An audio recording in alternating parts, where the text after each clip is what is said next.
হানাফি মাযহাবে প্রচলিত সমাজে ফজরের জামাত সূর্যোদয়ের 10 মিনিট আগে শেষ হয়।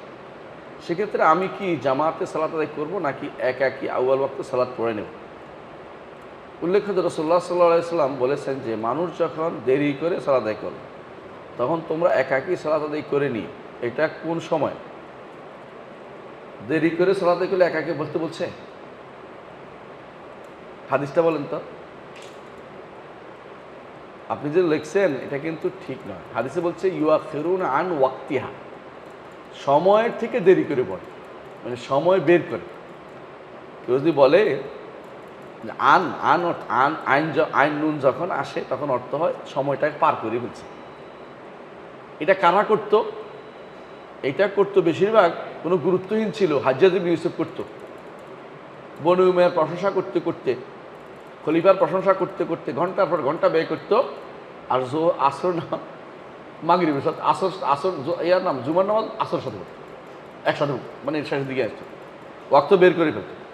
তো যখনই বলে ওয়াক্ত মেরে ফেলে বা ওয়াক্তকে একদম শেষ করে ফেলে অথবা ওয়াক্ত শেষ হয়ে যাবে মনে করে, তখন একাকী পড়তে হবে। জামাত ত্যাগ করা যায় না,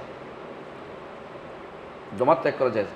আপনার যদি এখানে পছন্দ না আরেকখানে যে পড়বেন, পছন্দ না হলে নিজেরা মসজিদ, কিন্তু মসজিদের ভিতরে দুইটা জামাত করতে পারবেন না। এটা এক নম্বর কথা।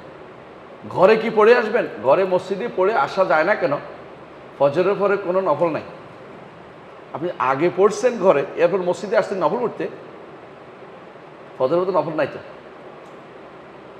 ফজরের পর নফল আছে তো মসজিদে আপনি আসছেন নফল আদায় করতে, তো আগে ঘরে পড়ছেন, এটা কি ফরজ? কেউ কি ফজরের পর নফল আদায় করতে মসজিদে আসতে পারে? পারে না। আপনি বুঝছেন কথাটা? তাহলে আপনি এই নিয়ত করতে পারেন না এটা যে আমি আগে ঘরে পড়ে বলছি এখন মসজিদে আসি, তাহলে মসজিদে আসতে পারছেন না। তাহলে আপনার জন্য উচিত সবচেয়ে ভালো হবে এটা আউয়াল ওয়াক্তে পড়া নিঃসন্দেহে উত্তম। ইমামের চেয়ে ইমামের জামাতে পড়ার চেয়ে উত্তম না। জামাতে পড়া সব বেশি। জামাত কায়েম করেন, নিজেরা আলাদা কোনো মসজিদ তৈরি করেন, প্রতিষ্ঠান তৈরি করেন, নিজেরা লোক বাড়ান, নিজেরা মসজিদের মতো করে তৈরি করেন, পড়েন, আগে পড়েন, ভালো কথা। যতদিন তাদের সাথে থাকবেন তখন উম্মতের ঐক্যের স্বার্থে আপনি মসজিদের ভিতরে আরেকটা জামাত বানাবেন না। আর ঘরে নামাজ পড়াটা রাসূলুল্লাহ সাল্লাল্লাহু আলাইহি ওয়াসাল্লাম আদর্শ না। আপনার মনে আছে আব্দুল্লাহ ইবনে মাসউদ বলেছেন যে এই যেরকম ঘরে সালাত আদায় করছো, তোমরা যদি ঘরে সালাত আদায় করো তাহলে তোমরা কি পথভ্রষ্ট হয়ে যাবে। এই জন্য এই জায়গাতে আপনার দুঃখ আছে, কষ্ট আছে যে আমাকে টাইম মতো আউয়াল ওয়াক্তে পড়তে দিচ্ছে না। আল্লাহ তাআলা দেখতেছেন, আপনি সওয়াব পেয়ে যাবেন। উম্মতের বৃহত্তর স্বার্থে আপনি মসজিদের মধ্যে এই কাজটা করবেন না এবং ঘরে নামাজ পড়ে আবার মসজিদে আসবেন না। কারণ আবার কি জন্য আসবেন? নফল সালাত পড়ার জন্য মসজিদে আসতে পারেন। আগেরটা যদি নফল হয় পরেরটা ফরজ, তাই না? আপনি তো আগেরটা তো অবশ্যই ফরজ হয়ে যাবে, তাহলে আপনি নফল পড়ার জন্য মসজিদে আসবেন কী জন্য?